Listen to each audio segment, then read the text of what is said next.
minasyaitonirrajim.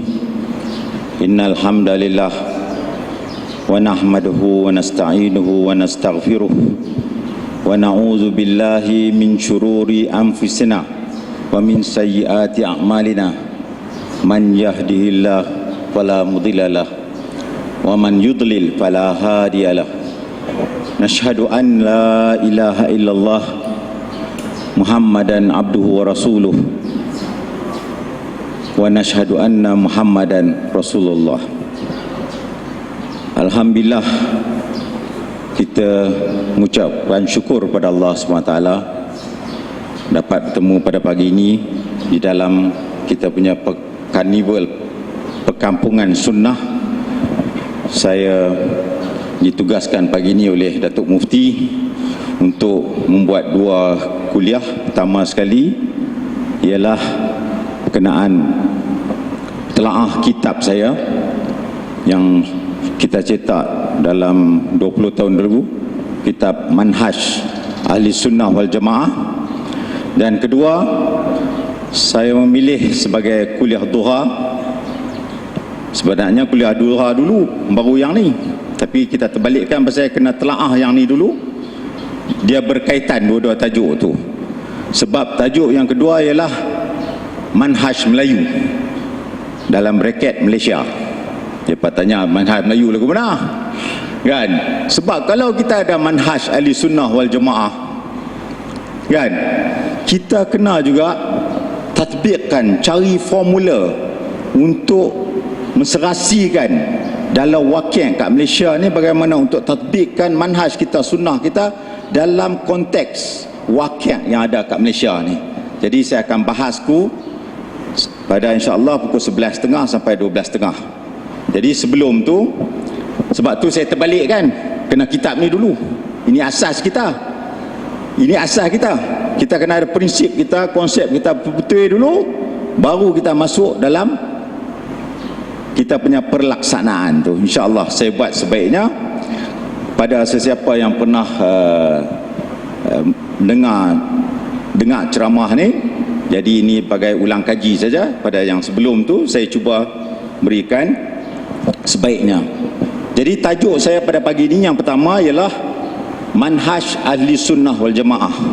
Ya.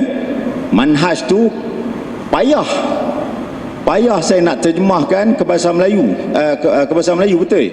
Tak ada kalimah masa saya buat ni. Jadi bila dulu saya bukan mengaji agama, saya mengaji kat Australia dulu. Lepas tu Allah bagi hidayah, saya balik kerja sini 3-4 tahun. Lepas tu saya cabut pergi ke Mekah pula. Saya duduk 11 tahun. Lepas tu saya pening sikit.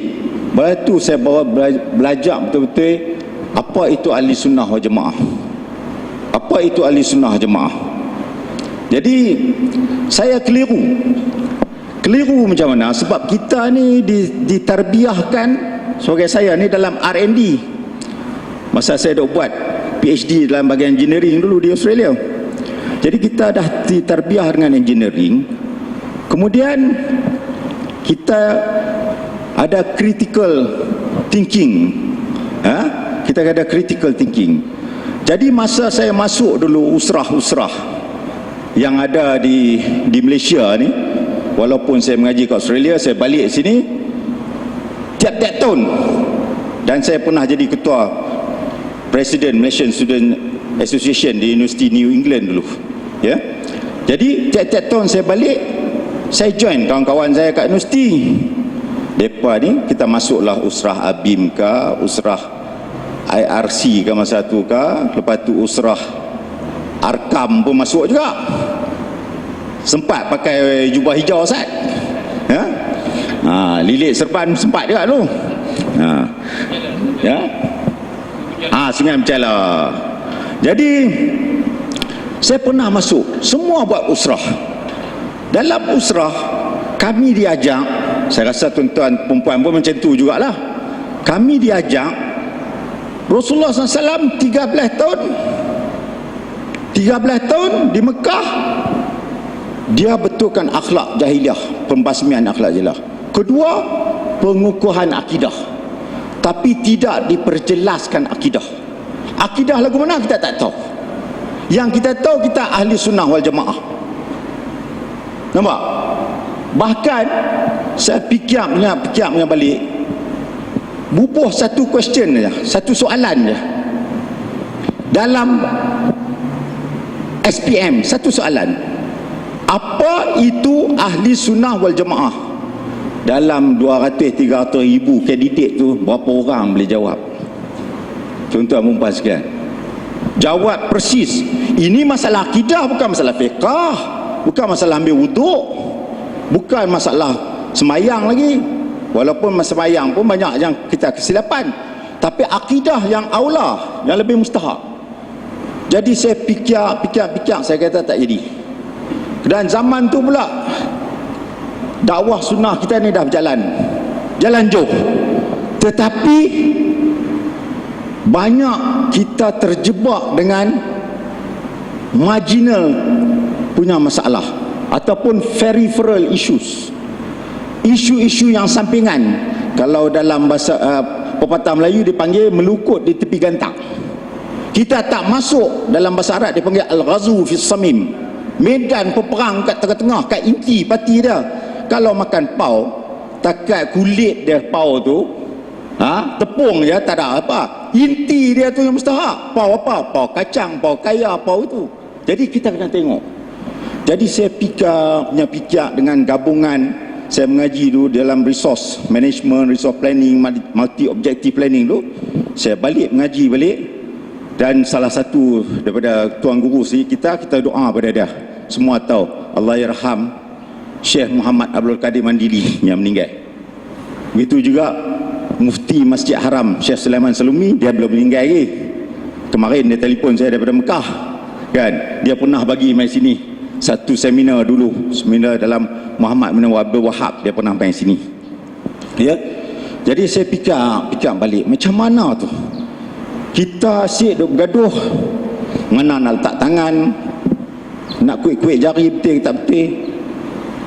Betul lah kita nak bagi ihsan sebaik-baik, tapi duk bergaduh tu, lepas tu duk bergaduh masalah bid'ah. Bid'ah yang kita bergaduh pun bid'ah far'iyah, furung. Tetapi sedarlah tuan-tuan dan puan sekalian, apabila saya takhasus, saya mengaji dengan ketua bahagian akidah di Universiti Ummul Qura, saya mengaji dia tu, saya sedar bahawa bid'ah yang paling besar ialah bid'ah dalam akidah, dalam etikad. Tolak ni manhaj lain, nanti saya jelaskan. Jadi saya himpun, saya tengok satu kitab kecil oleh Syekh Muhammad Jamil Zino. Dia mengaji dengan Syekh Safar dulu dengan saya. Dia pun daripada Syria, dulu dah pakai selendang merah, sekarang selendang hijau. Dia pun baru tukar daripada tarikatnya ni. Dia tulis buku kecil, Al-Firqah Najiyah. Saya ambil itu, saya perluaskan, dan saya fikir balik, macam mana nak susun Islam ni sebagai komprehensif, sunnah kita tu sebagai komprehensif. Macam mana kita nak susun? Kita kena gambarkan Islam ni, sunnah ni luas. Berniaga pun sunnah, kan? Semayang sunnah, makan kita sunnah semua. Macam mana nak buat tu?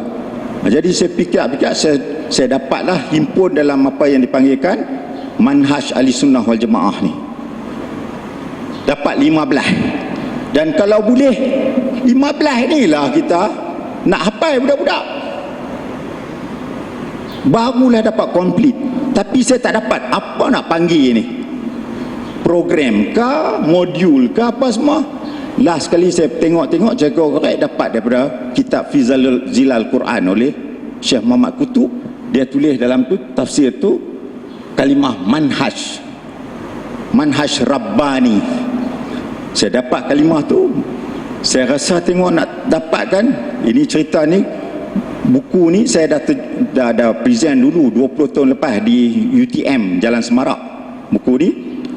Jadi saya dapat, saya kata jangan kita terjemah, kita pakai kalimah manhaj. Dan hari ni alhamdulillah rata-rata semua dah panggil manhaj, guru-guru semua pun dah panggil manhaj. Dan saya nak perbetulkan sikit pada tuan-tuan dan puan sekalian, Islam ni syumul, semua kita tahu, menyeluruh. Antara kesilapan kita kononnya kita kata kita ni orang sunnah, kita duk brand orang, kita kata orang ni sunnah, ini bukan sunnah, itu tak sunnah. Jaga baik-baik, sebab sunnah ni Islam, Islam tu sunnah. Kalau kita kata orang tu tak sunnah, dia tak Islam, bahaya juga kan. Sebab dia mungkin tak ikut di atas kejahilan dia tu, tak mengaji habis, dia tak ikut sebahagian daripada ni, tapi dia semayang. Kalau kita kata orang lain tak sunnah, tak betul tau. Tak ikut bahagian-bahagian sunnah dalam agama Islam, betul. Sebab tu saya datang, saya buat komprehensif ni. Ya, baik. Ini buku dia. Inilah saya punya, yang saya ni dah 15 ni. Kalau saya buat ni,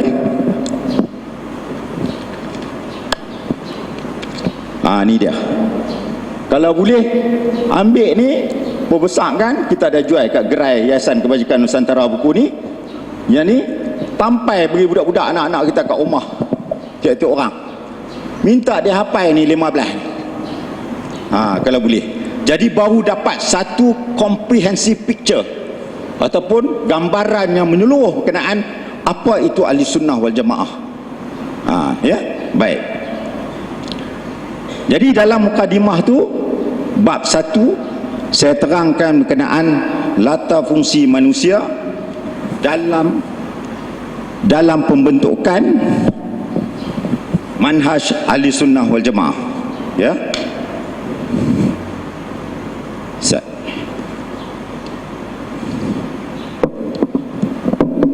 okey. Jadi latar fungsi manusia ni, sejarah fakta dakwah, ini kita buat mukadimah. Sejarah dakwah Islamiah di Nusantara telah diasaskan serta dilaksanakan di masa lepas tidak secara menyeluruh. Ya, kita banyak main dengan marginal issues, dengan penekanan terhadap hanya bahagian tertentu dalam agama seperti Sufism, akli dan modernism. Dalam bahasa Inggeris terletak dakwah history di Nusantara not comprehensive. Ya. Kemudian dakwah golongan-golongan yang mengaku kembali kepada Al-Quran dan Sunnah pula terjerat dengan isu-isu remeh, ranting ataupun furuk, trap dengan peripheral issues. Ketiga, maka sebarang usaha dakwah Islamiah yang sahih mestilah komprehensif atau menyeluruh, profesional dan sistematik. Dalam konteks kita ada sekarang, dulu lain. Dulu kita main hafal matan-matan saja. Lah ni orang tak mau hafal dah matan, kita dah ada laptop, kita ada handset semua. Jadi kena komprehensif, profesional dan sistematik yang berasaskan satu master plan, rencana utama yang dapat mengatur strategi dakwah yang tersusun melalui priority. Bila dah tersusun dalam satu master plan, kita tengok priority pula. Yang macam Syekh Yusuf Qadarwi keluar satu kitab dipanggil Fiqh Al-Awlawiyat, iaitu fiqh prioritas, yang diterjemah di bahasa Indonesia ada. Kalau kita pergi dekat Jakarta, Maktabah Gunung Agung ataupun Wali Songo ada jual kitab ni. Ya, menurut prioriti terhadap isu-isu usul atau dasar dan tidak terjerat dengan isu-isu yang remeh atau furung. Need comprehensiveness, professionalism, systematic according to priorities towards fundamental issues. Nampak? Tekanan kita pada fundamental dulu, furuk ni kemudian. Bukan tak penting, penting juga. Jangan kata Allah entah hang tak belah janggut tu furuk, tak penting. Itu daripada sunnah, tak kurang daripada 20 hadis suruh kita belah janggut, wajib. Kalau ikut Imam Syafi'i kita wajib. Ya, tapi maksudnya dari segi pemerintah, dari segi planning, ya, daripada strategi. Pendekatan ini adalah penting terutama dengan menangani kehendak-kehendak semasa di era globalisasi moden yang serba canggih lagi mengancam relevance towards challenges atau demand dalam global era. Baik, saya senaraikan dia punya challenges kat sini. Ini ya, latar fungsi manusia dalam pembentukan manhaj ahli sunnah wal jamaah. atas konsep ubudiyah, pergi kepada amanah, khalifah, risalah, kesempurnaan syarak. Syarak dah cukup, al-yawma akmaltu lakum dinakum. Lepas tu dia pergi pada penegak sunnah pada setiap zaman, setiap abad, dan dalam lingkungan jemaah. Nampak? Tu yang kita dipanggil ahli sunnah wal jamaah. Dan dalam lingkungan tu kita rangkumkan semua dalam prinsip program dasar dipanggil manhaj ahli sunnah wal jamaah. Kita tengok satu-satu boleh. Ya. Saya bacakan lebih kurang cepat sikit. Nanti kalau siapa ni nanti kena rujuk pada kitab ni. Kita tengok kenapa Allah jadikan manusia makhluk ni. Allah kata apa? Auzubillahi minasyaitonirrajim. Afa hasibtum innama khalaqnakum abasan wa innakum ilaina la turja'un. Adakah kamu menghisap kami menjadikan kamu ni abasan, tak ada purpose, tak ada objektif, tak ada tujuan, tak ada arah, tak ada hala tuju, dan kamu sebenarnya tidak akan kembali pada aku?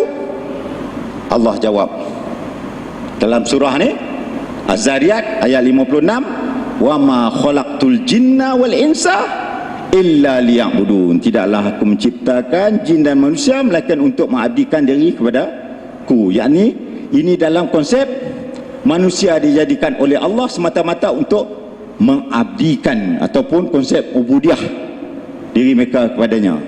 Kedua, konsep amanah. Apabila Allah cipta manusia makhluk ni, Allah bagi amanah. Amanah apa dia bagi kat kita? Inna aradna al-amanata ala samawati wal ard. Yang bermaksud sungguhnya kami telah memberikan amanah ke atas langit dan bumi. Dia bagi amanah, tapi semua tolak, melainkan siapa? Manusia. Manusia yang terima amanah ni. Semua tahu hadis tu. Lepas tu dah jadi amanah, dia jadikan khalifah. Amanah yang besar yang dimaksudkan ialah kekhalifahan Allah di muka bumi. Wa iz qala rabbuka lil malaikah inni ja'ilun fil ardi khalifah. Yang bermaksud, dan tatkala Tuhanmu berkata kepada para malaikat bahawa sesungguhnya aku telah jadikan di muka bumi ini khalifah. Tapi dia bagi khalifah, dia tak biar macam tu, dia tak buat macam tu. Dia bagi risalah, dia pandu kita, dia bimbing kita dengan risalah. Maka diutuskan para rasul sebagai pembimbing, dan tidaklah dipersalahkan siapapun sehingga telah sampai seruan risalah dari rasul tersebut. Wa ma kunna mu'adzibin hatta nab'atha rasulan. Tidaklah kami mengazab sesiapa pun melainkan diutuskan seorang rasul. Minta maaf saya terpaksa cepat-cepat sikit ya, pasal ni banyak ni topik nak kaji, nak cover 1,5 jam satu buku ni. Okey. Kemudian dah dia bagi risalah tu. Risalah tu tak ada lain lah, Quran hadis lah, dah tentu kan. Dia sempurnakan pula tu. Kalau dulu-dulu nabi-nabi dulu, rasul-rasul dulu, risalah yang dia bawa belum sempurna, tetapi Allah bagi komplit. Tak ada boleh tambah, tak boleh kurang, tak boleh dah. Ya, kesempurnaan syarak atau agama, risalah yang cukup sempurna untuk Muhammad sallallahu alaihi wasallam melalui dua peninggalan sunnah Rasulullah SAW, iaitu Al-Quran dan hadis. Khalaftu fikum ataupun taraktu fikum, dia ada banyak lafaz. Syai'ain lan tadillu ba'dahuma, iaitu kitabi wa sunnati. Aku telah tinggalkan kepada kamu dua perkara yang tidak sekali-kali akan menyesatkan kamu dengan keduanya, iaitu kitab Allah dan sunnahku. Habis pada tu, Allah ni maha kaya, maha bagi rahmat. Bila kata dia dah bagi risalah, kesempurnaan syarak, utuhkan rasul semua, kan manusia biasalah merewang sikit sana sini kiri kanan semua, tapi dia masih kukuhkan penegak sunnah ni pada setiap zaman, pendukung bujang sunnah ni. penegak sunnah akan sentiasa terus wujud dan jelas pada setiap zaman dan generasi. Sabda Rasulullah SAW dalam riwayat Muslim, la tazalu ta'ifatun min ummati qa'imatun bi amrillah la yadurruhum man khazalahum hatta ya'ti amrullah. Tidak akan hilang dari umatku satu golongan yang sentiasa menegakkan hak, tiada menjejaskan orang-orang yang menghina mereka sehingga datang perintah Allah, iaitu hari kiamat. Dan dah cukup semua formula tu, dia himpun kita pula dalam jemaah. Sebab jemaah fi khair, barakah semua sekali. Demi untuk menjayakan ubudiyah, amanah, khalifah, risalah, maka adalah penting ditekankan perintah Allah kepada berjemaah dengan larangan dan larangannya terhadap perpecahan. Ayat yang masyhur semua tahu, wa'tasimu bihablillahi jami'an wala tafarraqu. Itu hari ini kita musamarah, saya budak-budak sekolah saya nanti akan bagi tajuk musamarah dalam bahasa Inggeris unity. Atas yang ni pula, ya, yang kemarin tu termasuk bisunnah dalam bahasa Arab. Malam ni kita buat unity atas dasar wa'tasimu bihablillahi jami'an wala tafarraqu. Akhir sekali dah himpun semua sekali, cukup kat kita mengamal dengannya dalam satu skema, dalam satu skim yang kita boleh istilahkan sebagai kat sini sebagai satu manhaj ahli sunnah wal jamaah, sistem gabungan bersepadu, integrated, ubudiyah, amanah, khalifah, risalah, sunnah, jemaah adalah tersusun dalam bentuk manhaj yang kukuh dan rapi dengan apa yang terkenal di zaman kita ini sebagai manhaj ahli sunnah wal jemaah. Ada dalil dia dalam Quran. Tengok surah Al-Ma'idah ayat 48. Likullin ja'alna minkum syir'atan wa minhajan. Maksudnya pada setiap perkara atau urusan telah kami jadikan di antara kamu satu syariat dan manhaj. Manhaj itu yang saya dapat, ya, kumpul dalam tu. Ini dia punya khulasah dia. Dan dalam setiap ujung, sebab saya buat telaah kitab ni, tiap-tiap bab tu saya buat fact sheet pula. Setiap bab tu ada fact sheet dia, khulasah kesimpulan. Bila kita dah baca kitab-kitab ni, kita cek balik, kita faham ke tak faham poin-poin dia. Ini dalam ni, dalam ni dia punya flow tu kat situ. Baik, itu bab pertama baru. Kemudian definisi penting, pengertian dari sudut bahasa, syarak, fiqh dan usuluddin. As-sunnah tak payahlah, kita semua alhamdulillah kita dah tahu sunnah. Dalam musamarah pelajar-pelajar kilah belum kita kata bid'ah lawan dia sunnah, sunnah lawan dia bid'ah. Orang kena faham tu. Orang sebab tu kalau kita kata sunnah lawan bid'ah, sebab kullun bid'ah dalalah. Setiap, bukan ada satu, tak ada kecualian. Setitik pun tak ada kecualian. Kullun, mereka pakai mantik ahli kalam, dia kata kullun bermakna bak. Kulu ni semua ni bermaksud sebahagian. Mana ada, kan? Kalau saya pergi kat mamak roti canai pun, saya kata, mamak tanya, encik berapa anak roti canai? Yang ada tu saya mau semua ke? Semua. Dia tak tinggal sebiji pun, kan? Dia tak ada pun. Jadi kita kena faham. Yang orang confuse, keliru ialah apa? Orang keliru bila kita dah terima sunnah tu lawan bid'ah, bid'ah tu lawan sunnah, hasab qaul Imam Malik yang mereka baca dalam musamarah tu, ialah kelirunya yang kita katakan bid'ah ni, bid'ah dalam perkara agama, dalam ibadat, bukan keduniaan. Itu satu. Bid'ah itu yang kita maksudkan, bukan dalam apa? Bukan dalam urusan dunia, tidak. Kemudian dalam urusan dunia pun ada orang keliru. Sebenarnya ada istihad yang kita boleh buat dalam wakil yang kita ada untuk pelaksanaan hukum hakam Islam di dunia. Tapi itu kita masukkan dalam bab dipanggil, bab dalam syariat juga dipanggil al-masalih mursalah, ataupun dalam kitab risalah Imam Syafi'i dipanggil al-istihsan, ataupun dalam bab saduz zara'i. Orang keliru yang ni kita ada sebenarnya. Sebab tu dalam buku ni saya highlight, yang satu buku saya buku ni, dalam bab bid'ah saya bincangkan dengan panjang lebar berkenaan maksud al-masalih al-mursalah. Kalau boleh kena baca tu lah, ya. Baik, itu takrif sunnah. Kemudian takrif jamaah, ia juga mestilah golongan penegak ikutan sunnah dan menjauhi bid'ah tanpa mengira bilangan jemaah tersebut sama ada kecil atau besar. Ahli hadis kita tahulah, ya, mufti kita selalu cerita berkenaan hadis, dia minat hadis tu. Lepas tu kalimah salaf ni ialah golongan, saya tak suka pakai kalimah perkataan salaf, bukan tak bagus, kalimah tu bagus, tapi negeri kita ni terlalu banyak sangat itulah istilah semua.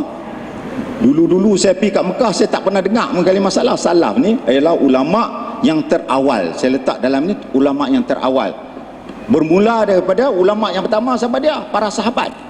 Kedua golongan mana? Tabi'in. Lepas tu tabi'at tabi'in. Yang Allah yang Rasulullah SAW kata apa dalam hadis? Dia kata apa? Khairul qurun qarni, summa alladhina yalunahu, summa alladhina yalunahu. Maksudnya sebaik-baik kurun adalah kurun aku, kurun sahabat, kurun aku Rasulullah. Summa alladhina yalunahu, iaitu golongan tabi'in. Lepas tu summa alladhina yalunahu, golongan tabi'at tabi'in. Tapi saya tak mau keliru sangat orang, saya tak pakai. Yang eloknya kat Malaysia ni semua kata ahli sunnah jemaah, kita semua mengaku kita semua ahli sunnah jemaah, tak payah nak keliru. Tapi bila mai takrif definisi, kita buat mai yang kita duduk sama-sama bincang, boleh tak kita nafikan fakta-fakta dalam kriteria-kriteria yang membentuk ahli sunnah jemaah.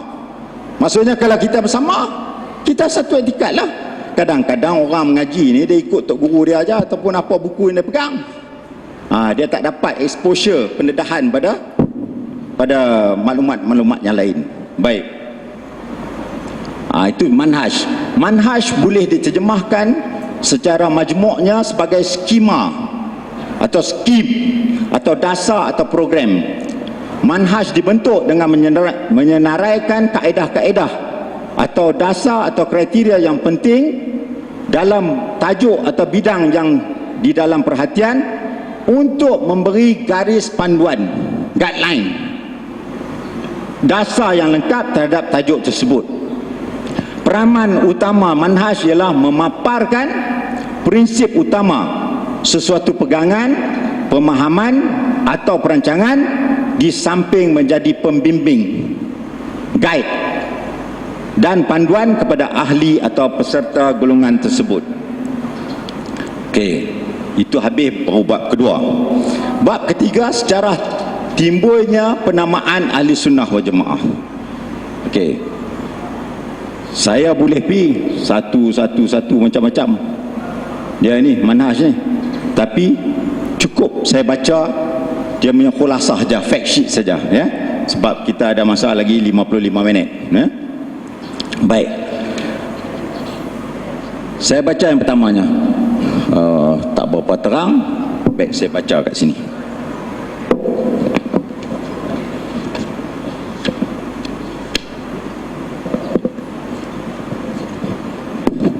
Sejarah timbulnya penamaan ahli sunnah wal jemaah.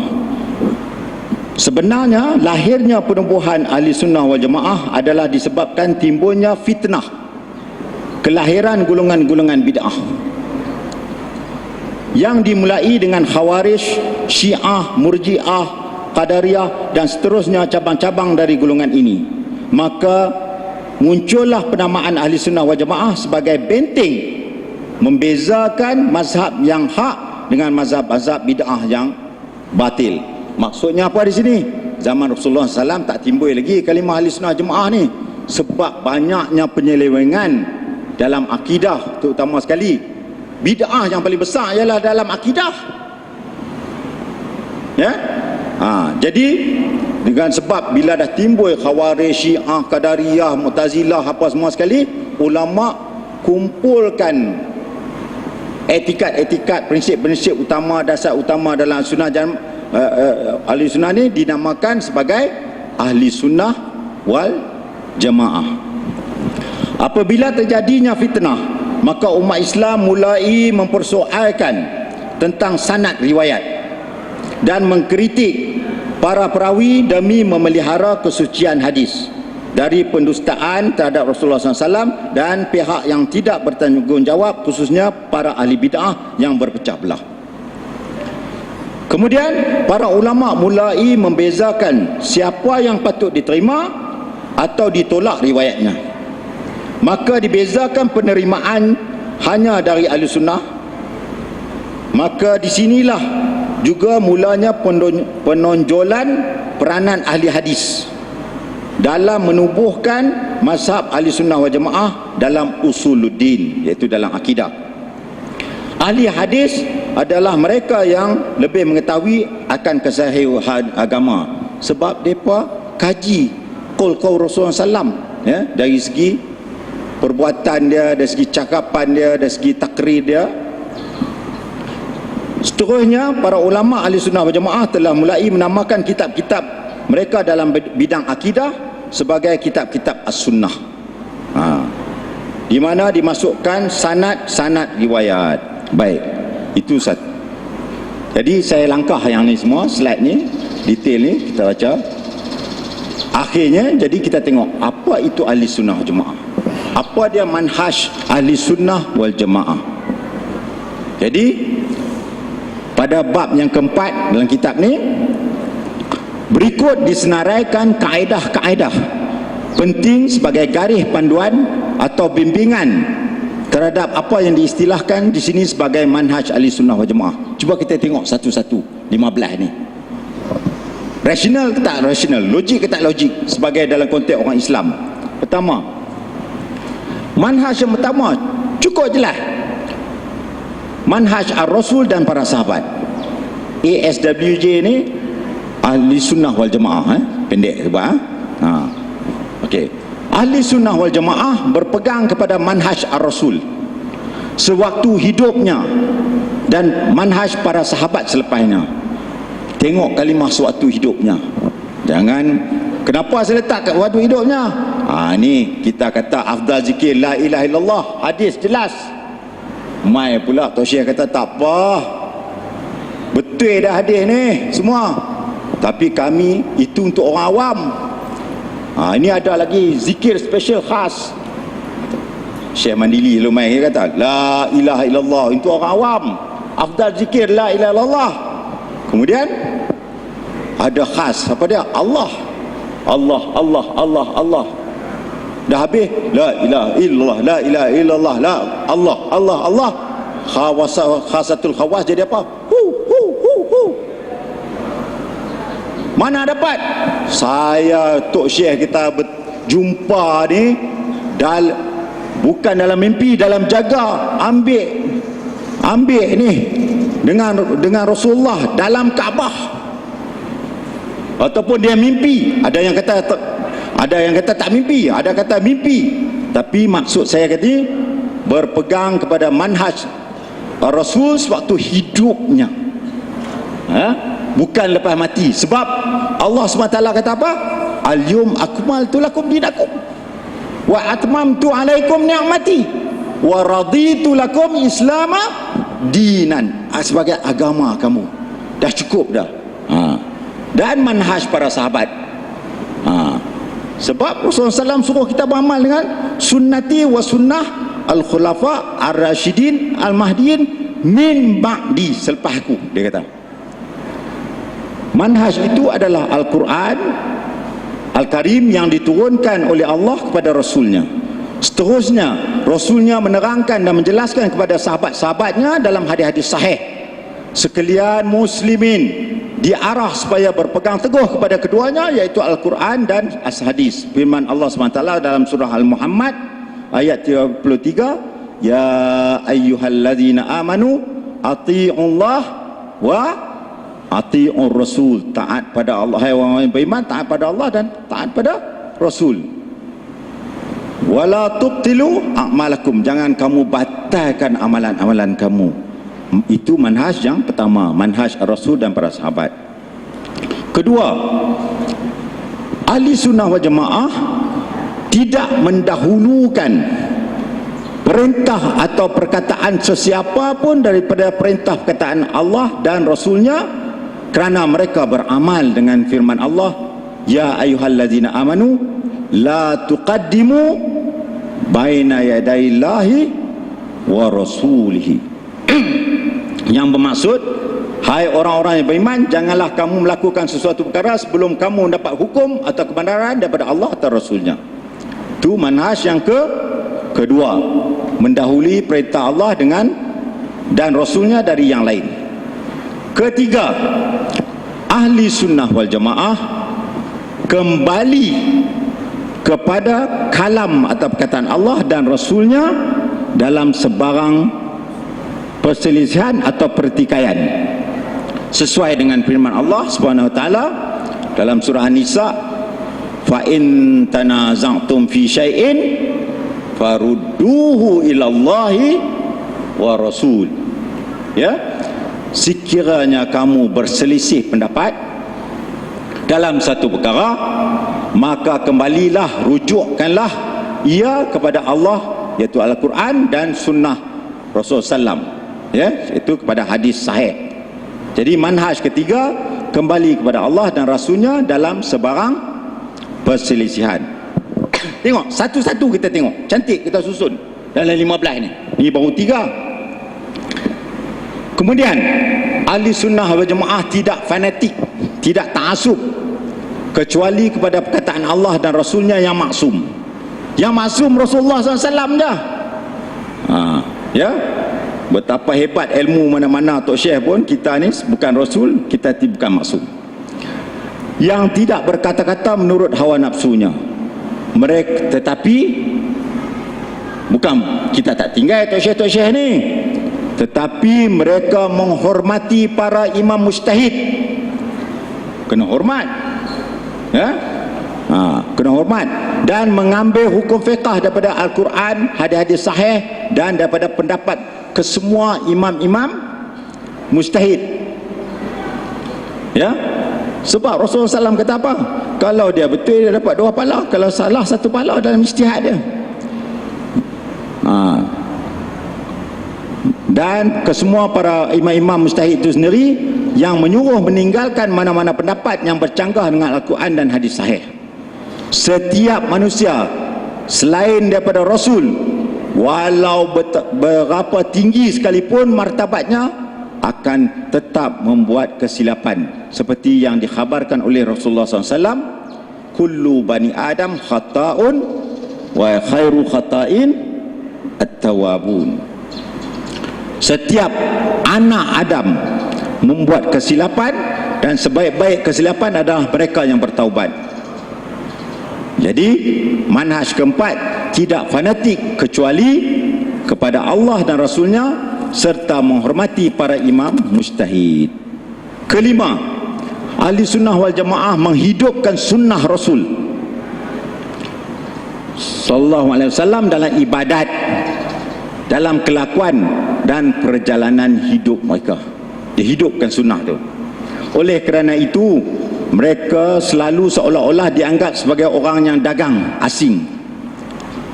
Sebab ilmu dah bercambah dah semua sekali. Kadang-kadang bila kita nak hidupkan satu sunnah, orang kata depa ni pelik sikit, strange sikit, ya. Di antara kaum mereka, seperti mana Rasulullah SAW kata apa, innal islama bada'a ghariban wa sayaudu ghariban kama bada'a fatuba lil ghuraba. hadis riwayat Muslim dan lain-lain yang bermaksud sesungguhnya Islam itu bermula dagang asing, strange, gharib, dan ia akan kembali dagang seperti dia mula-mula zaman Rasulullah. Orang tak terima apa semua sekali. Akhir-akhir zaman dia akan kembali juga, sebab manusia dah ramai, pollution dah berlaku dalam agama, pencemaran dah berlaku dalam agama. Kita buat sunnah, dia kata bid'ah, kita buat bid'ah, dia kata sunnah. Dah terbalik, ya. Maka tuba tu ialah pohon di syurga, sebuah pohon di syurga bagi orang-orang yang dagang ni. Jadi kita simpulkan, menghidupkan amalan manhaj yang kelima ialah menghidupkan amalan as-sunnah dalam hidup mereka. Keenam, ini interesting. Ahli sunnah wal jemaah menganggap tauhid, iaitu pengesahan Allah dalam segala jenis ibadat, sebagai asas wajib didirikan di atasnya pemerintah atau pimpinan atau negara atau jemaah Islam yang sahih. Tauhid kena ada. Pimpinan dalam mana pemerintahan atau jemaah ataupun negara wajib dipatuhi segala bentuk amalan kufur dan syirik yang terdapat dalam kebanyakan negara-negara Islam. Wajib dijauhi, dijauhi. Adalah tidak mungkin sama sekali bagi jemaah yang mengabaikan tauhid serta tidak memerangi kufur dan syirik dalam setiap rupa bentuknya untuk mencapai kejayaan, kerana ini adalah tugas utama kesemua para rasul. Mereka juga, tengok dalam bol ni, menolak setiap sistem perundangan pemerintahan ciptaan manusia yang bertentangan dengan hukum syarak. Yang tak bertentangan kita terima, tapi yang mana yang sistem yang bertentangan dengan hukum syarak kita tolak. Melainkan hukum-hukum keduniaan seperti pentadbiran, keselamatan, lalu lintas dan lain-lain. Mereka mengajak berhukum dengan kitab Allah yang telah diturunkannya demi untuk kebahagiaan manusia di dunia dan di akhirat. Hukum-hukum Allah ini adalah tetap tidak berubah dan sesuai pada setiap zaman. Firman Allah SWT, "Waman lam yahkum bima anzalallah fa ulaika humul kafirun." Sesiapa yang tidak menghukum dengan hukum Allah, apa yang telah diturunkan oleh Allah, maka orang-orang itu telah kafir. Jadi ulasanya, manhaj yang keenam, tauhid sebagai teras kepimpinan pemerintahan Islam dan hukum perundangan Islam. Manhaj ketujuh, ini ahli sunnah wal jemaah mengamalkan amal ma'ruf dan nahi mungkar. Kena buat amal ma'ruf nahi mungkar, mengajak kepada kebaikan dan mencegah daripada kejahatan. Kuntum khaira ummatin ukhrijat linnas. Allah kata apa? Kamu adalah sebaik-baik umat yang dikeluarkan kepada manusia. We are the best umat. Tapi kita kena buat dua perkara ni. Kita the best ni pasal apa? Pasal dua ni, iaitu ta'muruna bil ma'ruf wa tanhauna 'anil munkar. Macam ini bila saya mengaji dengan Syekh Ustaz Zakaria di Jeddah dulu, Syekh saya, dia panggil Abuya di Jeddah, dia kata, dia ngajak pada saya, dia kata amar ma'ruf nahi munkar ni macam vitamin masyarakat. Kalau pokok tak ada vitamin, habislah, kecut habis daun dia dengan batang dia semua, lama-lama mati, ya. Kamu adalah sebaik-baik umat yang telah dikeluarkan kepada manusia dengan menyuruh membuat kebaikan dan mencegah dari kemungkaran. Jadi manhaj ketujuh, amar ma'ruf nahi mungkar, kena buat. Takat amar ma'ruf saja, nahi mungkar tak buat, tak boleh. Macam kami jaga sekolah lah, anak-anak tuan-tuan kata, tak apa hang buat ni dapat syurga, ini buat ni dapat syurga, ini buat ni dapat syurga, ini buat ni syurga. Tapi bila dia buat perkara kemurahan, tak apa, jangan buat apa, api-api, kita ni psikologi, itu ini semua sekali, boleh. Kita kena ada disiplin juga, kita kena had batasan. kan? Jadi kena ada balance antara amar makruf dengan nahi mungkar. Ke-8, ini satu yang orang kafir, orang bukan Islam cukup envy pada orang Islam. Mereka tak ada ni dalam agama mereka. Apa dia? Berjihad ke jalan Allah. Bahkan orang kena ada cara lah jihad Allah pun, kan? Bukan main hentam macam tu je. Tetapi dengan konsep prinsip jihad ni menggurunkan kepada orang-orang yang bukan Islam. Sebab Allah Rasulullah SAW sebut dalam hadis sahih riwayat Abu Daud, dia kata apa? Jahidu al-musyrikina bi amwalikum wa anfusikum wa alsinatikum. Hendaklah kamu berjihad orang-orang musyrik dengan harta kamu, kemudian jiwa kamu dan lidah kamu. Sebab tu Syekh Allahyarham Syekh Manduli, Muhammad Mandili, tok guru saya, Allahyarhamu, dia kata berapa banyak ayat-ayat yang keluar dalam Al-Quran, dia start jihad ni, wajahidu bi amwalikum anfusikum, amwalikum anfusikum, amwalikum anfusikum. Jihadlah dengan harta kamu dan jiwa kamu. Didepankan harta. Jihad harta ni cukup penting. Saya ingat zaman 60-an, awal 60-an saya pergi market pasar malam, kan? Mereka kata jangan pergi orang, oi, dia kata jangan pergi, kita orang Islam duduk rumah semayang zikir, niaga-meniaga ni semua dunia, lama-lama habis. Puak-puak nu ambil semua, share apa orang Melayu semua, tinggal berapa? 5% apa semua habis, kita angkat semua sekali. Tapi kita kena berniaga tu dah jadi macam satu jihad dah juga. Tapi zakat kena bayar. Dakwah kena buat, bantu semua sekali. Dan kena cara betul, bukan cara riba. Kita jangan buat tu. Jadi manhaj ke-8, berjihad ke jalan Allah. Ahli Sunnah wal Jamaah mengajak seluruh kaum muslimin berjihad ke jalan Allah. Ia adalah merupakan perkara wajib ke atas setiap orang Islam menurut keupayaan masing-masing. Berjihad kepada Allah itu adalah salah satu daripada 3 cara. Berjihad dengan lidah dan penulisan, berjihad dengan harta, dan yang tertinggi sekali ialah berjihad dengan nyawa atau raga. Itu manhaj ke-8. Manhaj ke-9, ni dia. Ahli Sunnah wal Jamaah menolak segala jalan-jalan yang berunsur bid'ah, yang melahirkan puak-puak penghancur. Orang bid'ah dia tak tahu, dia menghancurkan agama. Dia menghancurkan masyarakat, yang memecah belahkan ummah. Mereka kata kita yang pecahkan, kita nak ikut sunnah. Tidak. Mereka tak ikut prinsip Quran hadis, mereka lah yang pecah belahkan masyarakat, bukan kita. Kita balik pada fundamental, kita balik kepada manhaj ahli sunnah wal jamaah. Dengan mengada-gadakan perkara baru atau bid'ah dalam agama, terutama dalam masalah akidah, yang mengajak menjauhi sunnah Rasulullah SAW dan para sahabat. Kita kat Malaysia, sebab tu saya kata kita banyak main peripheral issues, isu-isu remeh. Sebenarnya tuan-tuan perempuan, syariatnya ada 2. Kita kat sini, kita banyak dulu sebab kita terkesan dengan kitab perkunan. Bagus kitab perkunan tu, bukan salah. Adalah sikit-sikit tu dalam tauhid tu, hukum akli, hukum nakli tu kita ketepikan lah, kan. Tetapi kita banyak kat sini dulu kita tekankan masalah fiqh,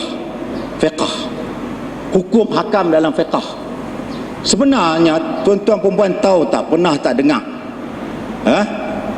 kita ada dinamakan sebagai bukan fiqh hukum hakam ibadat, fiqh al-aqidah, fiqh dalam akidah.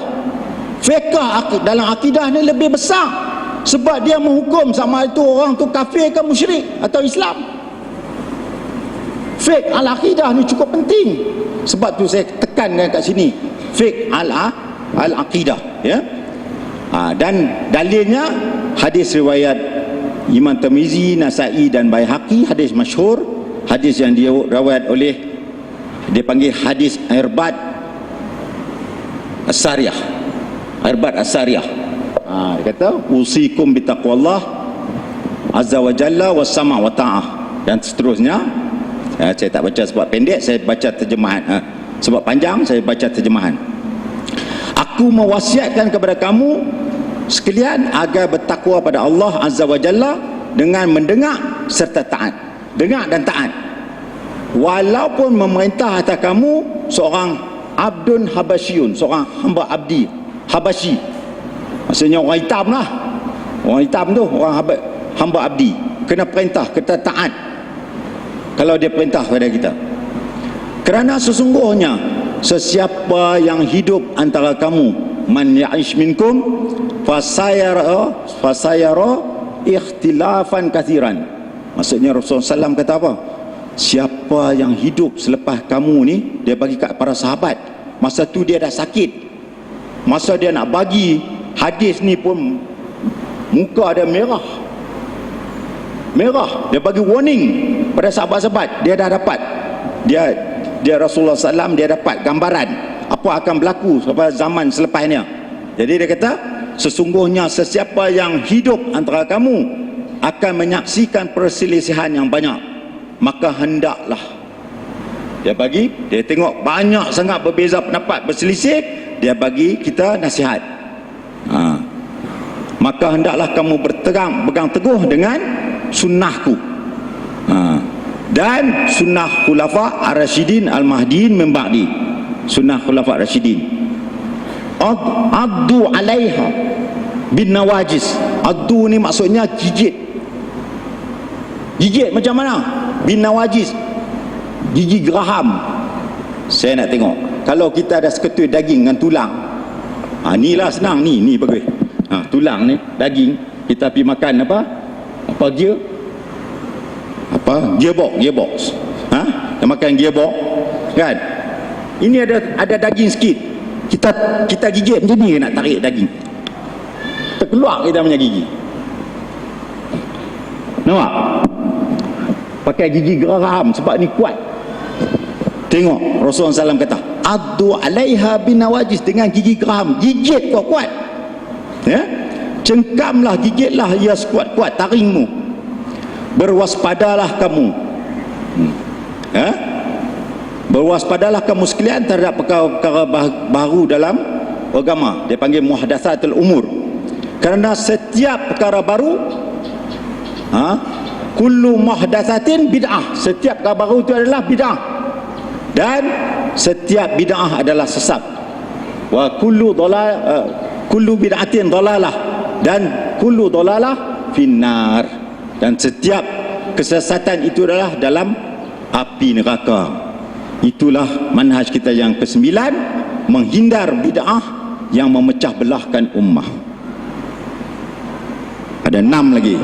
Manhaj ke-10, ini pun penting juga, masalah kita berpecah belah. Ahli sunnah wal jamaah mewajibkan berjemaah sebagai punca kejayaan di dunia dan di akhirat. Mereka menyatukan barisan umat Islam yang atas dasar akidah yang betul. Mereka meninggalkan perbalahan dan perselisihan yang boleh membawa perpecahan, terutama dalam masalah furu' atau ranting yang remeh. Mereka mengutamakan segala usaha kerjasama menegakkan manhaj akidah as-salaf salih di muka bumi. Ini penting. Apa kata Rasulullah SAW? Dalam hadis riwayat sahih Bukhari dan Muslim, zaruni ma taraktukum, biarkan, tinggalkan pada aku yang bertanggungjawab apa yang aku tinggal pada kamu. Fa inna ma halaka man kana qablakum bi kathrati su'alihim wa ikhtilafihim ala anbiya'ihim. Sesungguhnya telah binasa golongan-golongan yang sebelum kamu. Sebab apa dibinasa? Disebabkan banyak persoalan, banyak sangat soal dan perselisihan banyak sangat bergaduh. Perselisihan mereka ke atas nabi-nabi mereka. Kena tengok surah Al-Baqarah pula. Oleh itu, dia kata, oleh itu, ma nahaitukum anhu fantahu. Dia kata apa? Apa yang aku larang kamu, stop. Cukup. Stop. Ni nanti saya syarah ni. Dia kata lepas tu, wa ma amartukum bihi fa'tu minhum mastata'tum. Nampak bezanya? Apa, saya baca makna dulu, dan apa yang telah aku suruh kamu kerjakan, kerjalah sekadar yang kamu mampu. Nampak? Dalam segi nahi, suruh, larangan, stop, tak ada kompromi. Tapi apa yang disuruh, kerjakan mengikut kemampuan. Atas dasar apa? Dalam ayat Quran, fattaqullah mastata'tum. Takwalah kepada Allah setakat yang kita mampu. Kita buat setakat yang kita. Tapi yang larangan, jangan. Sebab tu saya bawa nasyid sekolah saya, nasyid Arab lelaki daripada apa? Al-halal bayin wa haram bayin. Tu semua ada syarat tu saya bawa kat perkampungan sunnah ni, nak meraihkan permintaan Tok Mufti kita. Haram tu jelas dan halal jelas. Antaranya ialah apa? Mutasyabihat, syubhat. Itu jaga baik-baik. Jadi manhaj ke-10 ialah berjemaah menyatukan barisan umat Islam atas akidah yang betul. Manhaj ke-11, Ahli Sunnah wal Jamaah mempraktikkan agama Islam dengan menyatukan ilmu dan amal. Ilmu dengan amal mesti ada. Jangan ilmu saja tak ada amal. Jangan amal tak ada ilmu, dah silap pula. Juga zahir dan batin, tanpa memisah antara saja. Zahir ada, batin pun ada. Dua-dua join. Zahir saja tak boleh, batin saja tak boleh. Zahir batin mesti ada. Zahir dan batin ni kena ada. Kita pergi, ada sahabat saya Ustaz Wahab, dia dulu di USM, dia kata sambil duduk kat Mina, kami buat haji 25 tahun lepas, duduk sembang bermalam di Mina. Dia kata dia pergi pada Tok Guru, satu Tok Guru kat Kelantan, dia hujah Quran Sunnah, taklud. Orang kata taklud, tak boleh makan. Lama-lama Tok Guru tu dok kata apa kat dia? Dia kata ini kulit. Kulit ni hati penting, batin penting, kan? Kata tak apalah, kita nak kulit, batin, zahir batin nak ada. Lepas tu apa, ilmu dan amal kena ada, tak boleh pisahkan. Lama-lama dia kata dia tak boleh makan.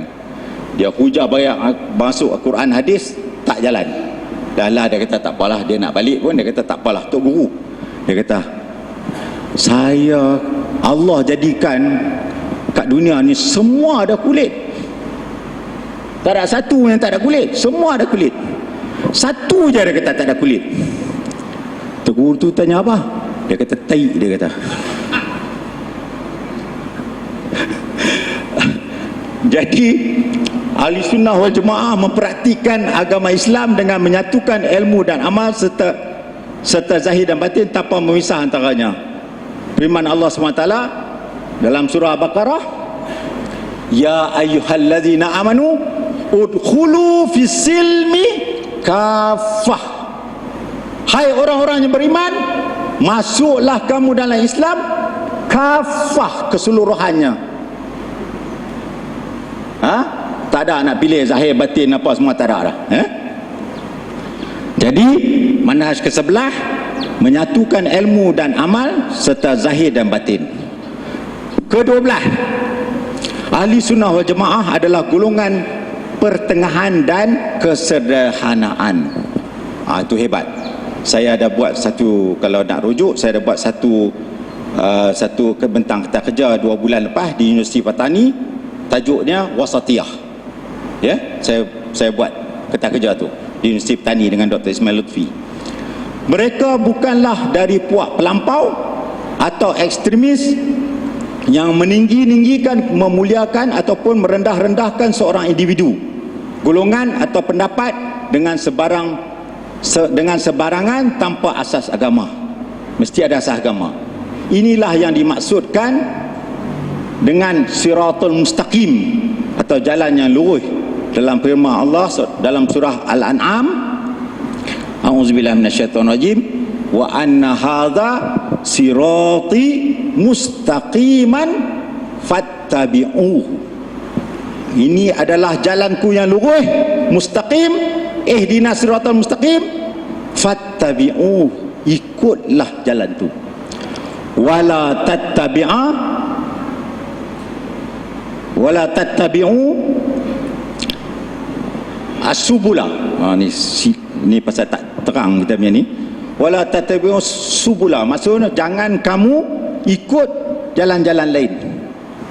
Apa implikasinya? Fatafarraqa bikum an sabilihi.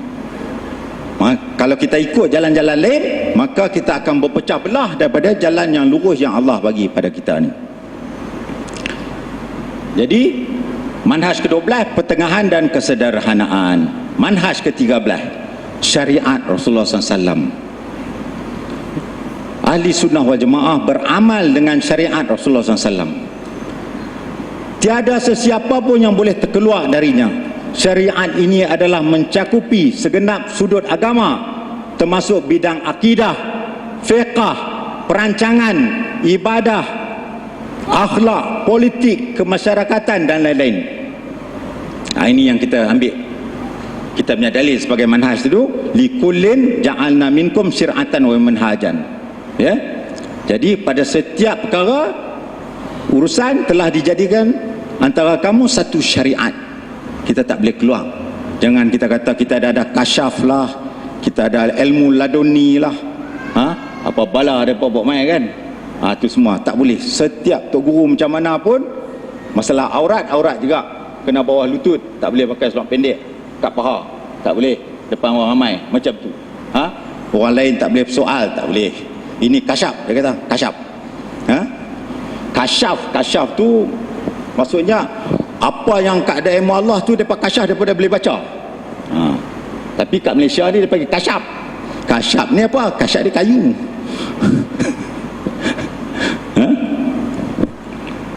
Okey. Baik, manhaj ke-13 syariat Rasulullah SAW. Kemudian manhaj ke-14 ahli sunnah wal jamaah. Ini penting. Ini penting sekali. Ahli sunnah wal jamaah menyedari penuh akan hakikat perbezaan darajat antara mereka. Kita ni semua lain-lain darajat, dari segi ilmu, dari segi kefahaman, dari segi kesabaran dalam proses pelaksanaan. Masing-masing kita berbeza. Kita kena sedang. Bukan di sini je, di luar sana tu. Yang tak pernah mengaji sunnah pun macam tu juga. Jaga baik, jangan kata tak sunnah terus secara menyeluruh, tak boleh. Kita kena ajak dia, kita kena dakwah dia, kita ni. Jangan cepat-cepat nak ni tolak orang, tak boleh. Antara kita ni pada beza, apatah lagi di luar sana. Di luar masjid ni. Ini adik-adik kita, saudara kita, kakak kita, abang kita, tuan kita, cucu kita, cicit kita. Tugas kita ni. Jangan terlalu cepat nak branding tu, jangan. Dapat brand kita cepat nak buat mana, tapi kita jangan ikut dia pula. Ini perangai jahilah. Jangan. Ya, asabiah. Oleh itu terdapat perbezaan pendapat-pendapat dalam ijtihad. Masalah furuk tu kan, tangan tu antara Imam Syafi'i, Imam Malik pun ada, tak apa. Ijtihad. Jangan nak bergaduh masalah tu. Kita bergaduh antara Mu'tazilah dengan ni sekularisme ni. Komanggo ke apa itu semua. Itu kita lawan, itu akidah. Liberalisme kita lawan. Ahbash itu juga. Syiah satu lagi. Allahu Akbar, na'udzubillah. Syiah walau apapun mereka tetap meraihkan perbezaan pendapat dalam ijtihad ini dengan menekankan supaya memelihara penyatuan ummah. Jangan kita pecah belah. Pecah belah itulah kita dalam demokrasi. Sat lagi saya sebutlah dalam manhaj Melayu. Melayu dah pecah tiga undi dah. Last sekali puak-puak yang bukan Islam, Melayu kata saya kata Melayu Islam.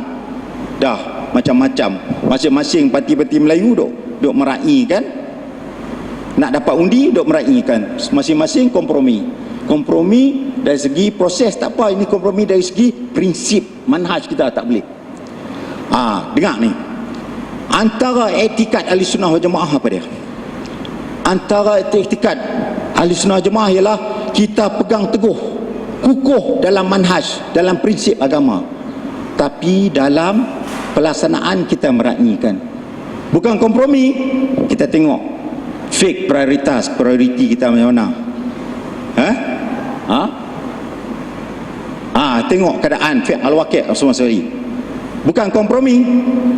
Itu yang silap tu sekali saya sentuh. Kenaan tahalluf tak tahalluf tu satu hal juga tu. Tahalluf ada prinsip dia. Sebab tu kena tengok akidah al-wala' wal-bara' bil Islam. Itu daripada manhaj akidah yang betul. Nanti lagi yang tu pukul 11.30 lagi. Saya tentu dulu. Baik. Jadi Allah kata dalam surah Al-Mujadalah, yarfa'ullahu alladhina amanu minkum walladhina utul ilma darajat. Allah meninggikan mereka yang beriman daripada kamu dan mereka-mereka yang menuntut ilmu darajat. Kita berbeza-beza dari segi kefahaman, ilmu, kesabaran kita, kesungguhan kita. Ada yang larat sembahyang tahajud 20 rakaat, ada yang 15, ada yang 10, ada yang setiap hari, ada yang setiap minggu, ada yang setiap bulan, ada setiap tahun. Tak apalah. Yang penting yang wajib tu kena buat, yang haram tak buat. Kita kena meraihkan ni semua, ya. Baik. Jadi manhaj yang ke-14, perbezaan darajat antara umat Islam kita kena pasti. Jangan teori saja, kita kena raihkan, kena faham masyarakat tu macam mana. Dari bimbingan manhaj Ahlussunnah wal Jamaah. Dan yang akhir satu juga. Dia panggil apa ni? Framework ataupun ruang lingkup. Framework macam frame tu, frame ayat Quran tu. Framework tu ataupun apa dia? Rangka kerja. Framework ataupun ruang lingkup. Bukan ruang pelingkup, tak. Ruang lingkup. Jangan salah quote saya ni. Ruang lingkup masyarakat Ahlussunnah Jamaah merangkumi campuran manusia biasa. Jangan kita rasa kita dah sunnah sikit, kita rasa kita terah.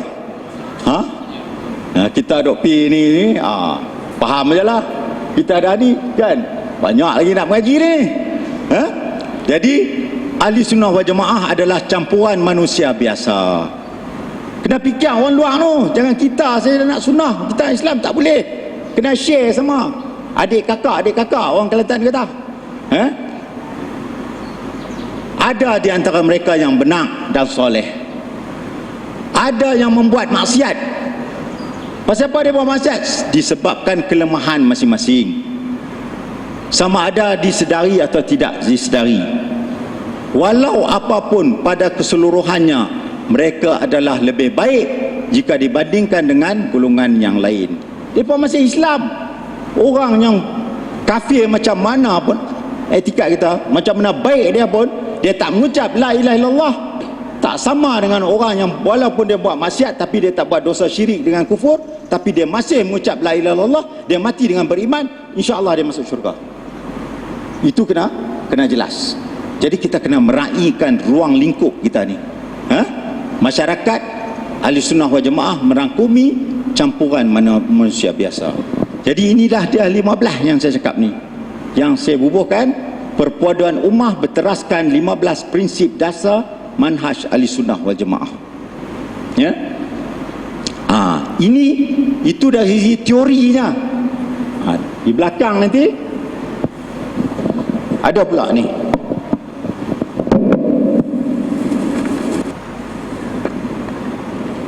Ajar ni pula. Yang tu, ya. Rajah ni dia akan bincang dari segi pelaksanaan. Ke atas tu konsep atau dasar akidah Islam. Ini pasal besar sangat yang kecil-kecil ni saya buang, saya ambil yang ni. Ya. Kalau nak detail ada dalam ni nanti. Jadi konsep dan dasar-dasar akidah Islam, tengok yang merah tu. Rukun-rukun iman. Lepas tu dia pergi ke bawah, matlamat ke arah kejayaan pembentukan ubudiyah yang betul, iaitu al-insan al-kamil, manusia yang sempurna. Bawah pada tu, atas ni semua akidah, hasil dari akidah yang suci dan benar. Baru kita pergi pada konsep al-wala' wal-bara' bil Islam. Taat setia kita pada Islam macam mana. Sebelum kita nak tahaluf ke tak tahaluf siasi ke apa semua, ini kena kunyah dulu. Konsep akidah kat atas, lepas tu al-wala' wal-bara' dan Islam. Barulah kita pergi kepada pelaksanaan. Pelaksanaan bagi pada dua. Satu individu dan satu lagi masyarakat atau jemaah atau negara Islam. Kewajipan setiap individu senang saja. Satu surah yang Imam Syafi'i kata apa? Kalaulah Quran ni semua tak turun satu surah pendek ni, lakafathum, cukup bagi manusia gitu. Apa dia? Surah wal asri. Wal asri innal insana lafi khusri illa allazina amanu wa amilus solihat wa tawassaw bil haq wa tawassaw bis sabr. Atas dasar ilmu, amal, dakwah dan sabar. Yang ni kami pakai logo ni dalam sekolah kiblah kami ni, wawasan kami, ya. Kat sini masyarakat jemaah negara Islam. Yang ni yang saya akan bincang sekejap lagi pukul 11.30. Tengok dalam konteks orang Arab kata Malaysia, Malaysia. Habis pada tu tinggal 10 minit lagi, saya penerai sikit keistimewaan. Dah habis prinsip tu, kita tengok pula isu-isu ni. Keistimewaan ahli sunnah wal jemaah dalam akhlak dan pendekatan berdakwah, mengajak kepada pegangan sunnah. Apa keistimewaan dia? Satu, ahli sunnah wal jemaah adalah manusia, sebaik manusia untuk manusia. Khairun nas lin nas. Kita ni sebaik manusia untuk manusia. Masa kita kena buat baik pada manusia. Jangan nak duk pergi sergah tak tentu Allah, tak boleh. Ini adalah kerana mereka adalah penanggung warisan para nabi dari kedua sudut ilmu dan amalan. Hasil yang paling disanjung daripada amalan zahir dakwah para nabi ialah akhlak mulia. Ya, jangan main keras-keras sangat tu, ya. Kedua, ahli sunnah wal jemaah sentiasa berpandukan Al-Quran dan sunnah sebagai dasar setiap hubungan antara mereka dan pihak lain. Dasar hubungan kita Quran dan sunnah. Ketiga, baik sama Islam, baik sama orang kafir pun kena buat itu. Dasar kita Quran hadis. Ahli sunnah wal jemaah sentiasa memelihara keutuhan jemaah dengan mewajibkan ketaatan dan perkara yang makruf. Ahli sunnah wal jemaah umumnya saling bekerjasama, bantu-membantu serta bermaafan atas kelemahan atau kesilapan antara satu sama lain. Cara ini dapat menyesuaikan atau memkompromikan hakikat wujudnya kumpulan, puak, pembawaan, pengijtihadan tertentu di dalam umat. Bahkan yang asalnya ialah semuanya adalah dalam lingkungan ahli sunnah wal jemaah, adalah amat penting supaya dijauhi apa nama? Silap atas tindakan gopoh. Silap gopoh setengah kumpulan yang cepat menuduh atau menyesatkan antara satu sama lain. Kalau depa gopoh, kita pun jangan gopoh juga. Kita jangan gopoh. Kita kena profesional. Kita kena beretika. Etika kita apa? Berdasarkan Quran dan hadis. Kelima, ahli sunnah wal jemaah bekerjasama atau bermusuhan atas dasar agama. Bukan peribadi. Tak ada vested interest, tak ada. Dan bukan atas dasar selain dari itu seperti kemaslahatan peribadi, kumpulan, tarikat, kabilah atau pembawaan tertentu. Ini adalah untuk menjauhi masalah buta fanatik. Oleh itu dijauhi sifat menguji orang lain dengan menyucuk mereka supaya menuduh, bertengkar dan bermusuh yang membawa kepada fitnah, kefasadan, perpecahan, akhirnya kehancuran. Sebab tu kita kata Ahlussunnah wal Jamaah kena dalam keistimewaan akhlak kita kena bina. Kadang-kadang kita tengok banyak yang kita pergi mengaji dekat negara Arab. Arab ni memang keras, kaki berkelai. Dia bersembang pun dia berkelai, tak ada apa-apa, kan? Tak ada apa-apa. Tapi kita bawa yang tu mai kat negeri kita buat macam tu, kita pergi power ni. Tak ada. Kita masyarakat kita lain sikit, kita kena ubah cara dia. Ahli sunnah wal jamaah bekerja. Ni. Last kali ahli sunnah wal jamaah berkritik dan berbincang dengan amalan dengan baik secara positif dalam masalah keilmuan dan amalan. Dalam suasana persaudaraan. Kalau kita ada khilaf sikit masalah ijtihad ni, duduk secara ukhuwah. Dia panggil fiqh al-ikhtilaf ataupun adab ikhtilaf. Ini antara kadang-kadang antara Tok Syekh sunnah pun anak murid jadi tukang pelagar. Kau ni lapor kata, Tok Syekh ni kata ni. Kau ni main kata menjadi. Ini Syekh Said Hasan Syifa, saya punya Syekh Bukhari. Saya dapat sanad Bukhari dengan sanad Tirmizi dengan dia. 2,5 tahun dengan 1 tahun dia dah meninggal dunia. Orang Habasyi, ya rahmatullah. Dia kata jaga baik-baik kami anak murid semua. Dia bagi sanad kat kami, sanad hadis ni. Dia kata jaga baik-baik. Kadang-kadang anak-anak murid dia kata ni afrit, dia kata. Afrit ni jin afrit lah. Dia yang dah bergaduh kan anak-anak ni. Lagi sekali tengok tok guru dia berkelahi. Tok guru sebenarnya saya tak ada apa-apa, tapi pasal ni anak murid mai lapor kau ni mai lapor kau ni, habis. Tok guru bertelagah. Tak boleh. Anak-anak murid pun kena jaga juga. Ada adab ikhtilaf dia panggil situ. Ya. Ini dia punya. Ni saya tak payah baca, saya bayar dia punya ni, tinggal 6 minit je lagi ni. Dasar akidah Ahlussunnah wal Jamaah. Ini kita tengoklah dari segi dasar, prinsip-prinsip dasarnya dalam sifat Allah, kalam Allah, kadar-kadar melihat Allah, definisi iman, siksa kubur, keimanan, kafir yang tidak pembuat dosa, sumber ilmu yakin, kenabian dan kerasulan, para sahabat dan ahli bait. Ni Syiah lah yang dikaut tu, keramat wali Allah, syafaat dan lain. Okey. Dalam tu dasar tu kita ada banyak. Dalam ni saya letak, kita ada 15 manhaj.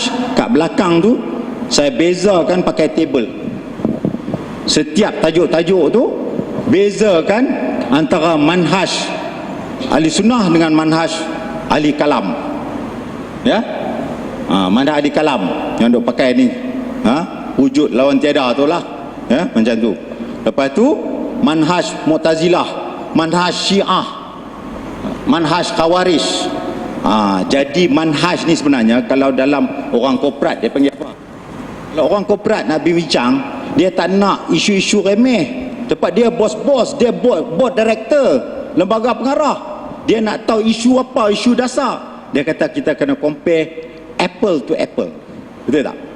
Apple to apple. Inilah kita buat. Kita ada berkacau cerita.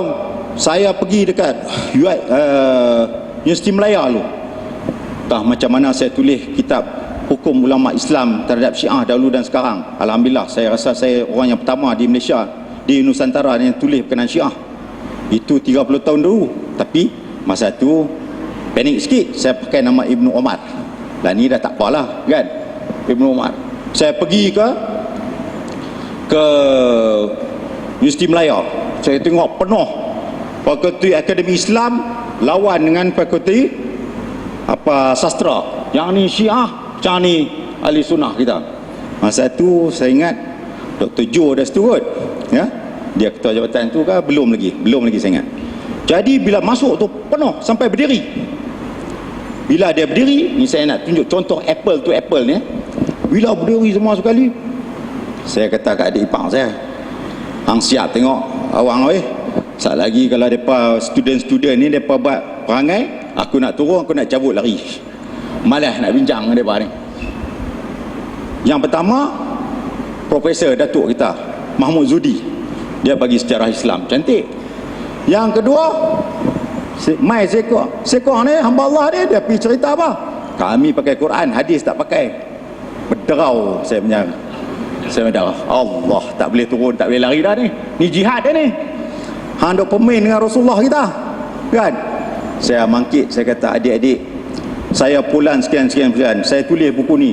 Nah, saya istihar kali ni. Dulu saya ni, saya kata Ibnu Umar ni saya. Dulu saya secara sembunyi saya kata ni saya. Kan? Saya kata kat dia, adik-adik, tak usah fikir masalah mut'ah ni tak payah. Tak usah fikir masalah tu, masalah ini semua sekali. Saya nak adik-adik bila keluar dewan ni tinggal 3 perkara Syiah ni. 3 cukup. Jangan lain tinggal tepi dulu tak apa. Nombor 1 apa? Nombor 1 Quran. Kalau Quran kita dengan Quran mereka beza, apa hukum? Kalau satu ayat, satu huruf kita tak beriman, jadi apa? Seorang budak kata, kapiak, dia kata. Nombor 2, saya kata, hadis Nabi. Kalau kita pakai Sunan Sitah, kita pakai Muwatta Imam Malik, alhamdulillah saya pada sanad Muwatta Imam Malik. Saya mengaji dengan Syekh Ahmad Hasanin Najjar, saya kena doa kat dia, Allah yarham. Ya. Belajar mazhab Maliki kat dia. Jadi kalaulah kita kata hadis ni kita pakai semua, kita hadis kita, depa tak pakai hadis kita, depa cedok-cedok aja untuk kepentingan tu. Dia pakai Al-Kulaini lawan pada Bukhari kita. Dia pakai Nahjul Balaghah, dia pakai kita hadis lain. Beza kita hadis. Apa jadi? Prinsip kita Quran lain, hadis lain, Islam kah? Lepas tu dia kata apa? Lepas Rasulullah meninggal, sahabat ni semua kafir melainkan 7. Ali, Fatimah, Hasan, Husain, Miqdad dengan Salman.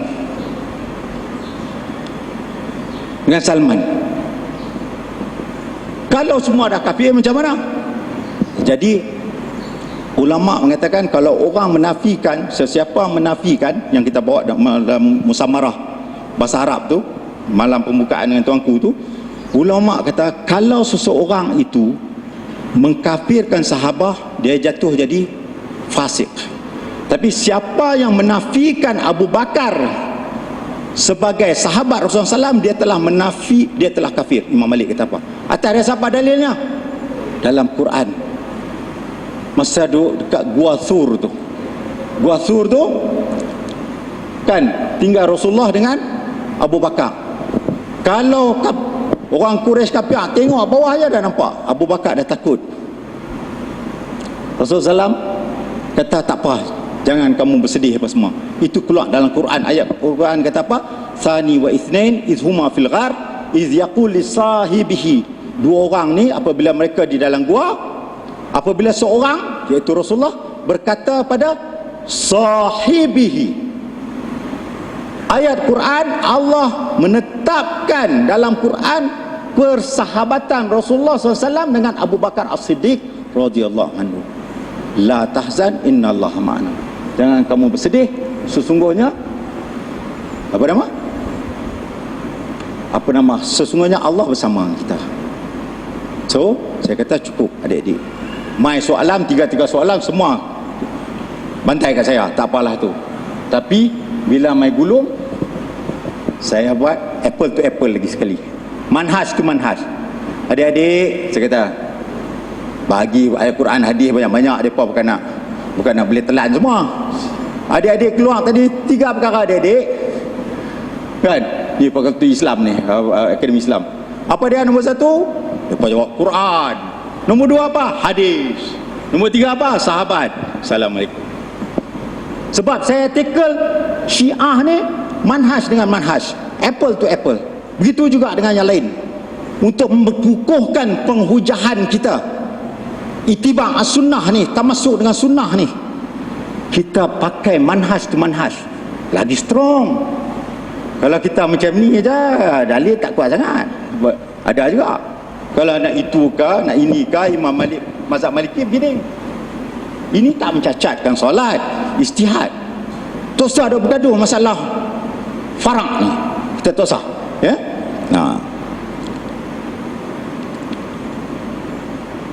Sifat umum golongan yang terpisah dari Ahlussunnah wal Jamaah. Ini sifat umum dia, ya. jahil berkenaan yang hak atau kebenaran, dan menilai, menghukum menurut hawa nafsu. Saling bercanggah pendapat yang membawa kepada perpecahan dan permusuhan.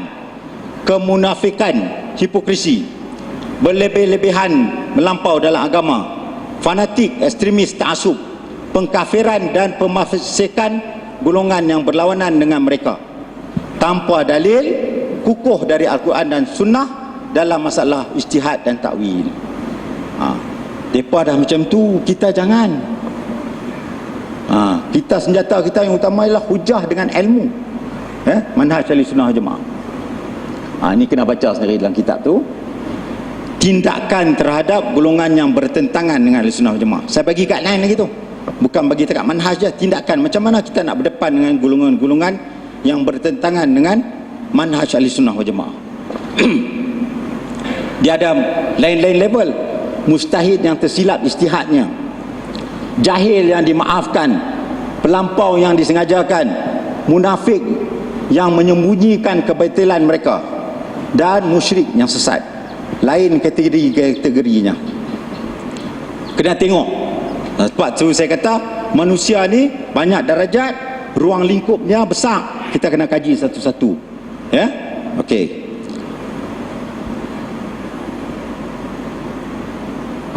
Kemudian cara ahli sunnah wal jamaah berurusan dengan golongan yang menyeleweng, ataupun saya namakan, kita tak jangan keluar dia daripada ahli sunnah wal jamaah. Kita kata golongan yang terbabah. Dia bawa kereta, dia langgar divider sikit, kemek tu kita ketuk, kita cat balik. Kita buat macam tu. Ini dia cara berurusan tu. Macam mana kewajipan utama kita apa semua, nanti saya akan highlight balik dalam 11.30 nanti, insya-Allah. Lepas tu dalam tu saya saja nak tunjuk satu lagi hadiah pada tuan-tuan sekalian. Ini kita ada jual dekat booth Yakin kita, Yayasan Kebajikan Nusantara sebelah tu, rajah ni. Ini kita bagi budak-budak kita faham pokok Islam, iman. Saya satu hari dekat Mekah tengah puasa, saya duduk tidur lepas asar. Lepas tu ada syekh duduk dengar nindak Islam min Makkah Mukarramah. Syekh kata iman ni macam pokok, daun dia macam ni, dia punya akar dia macam ni. Wah, saya bangkit, saya ambil kertas, saya ambil pensel, saya draw yang ni. Jadi yang bawah ni adalah akidah, tak nampak tapi kena ada akar dah. Akar tunjang dia ialah beriman pada Allah. Akar pun beza juga, akar tunjang yang penting. Yang ni beriman pada keimanan yang lain. Atas ni syariah dia. Mulai dengan batang dia. Batang yang penting ialah kalimah la ilaha. Lepas tu baru Islam yang lain. Lepas tu baru pergi pada fardu kifayah, sunat muakkad dan sunat yang biasa sekali. Ini saya ada dalam buku ni, Manhaj Ahli Sunnah, Akidah Ahli Sunnah wal Jamaah. Sebab saya dapati bila saya pergi Mekah, semua orang dah kata usrah-usrah, akidah tak ada satu buku rujukan pun. Kita dah kata akidah dia apa ni, ada yang tak betul semua, tapi kita tak ada satu reference, buku reference. Jadi saya kata sebelum saya buat azam, lepas alhamdulillah saya mengaji dengan Tok Syekh saya duduk 5 tahun tulis kitab ni di Mekah.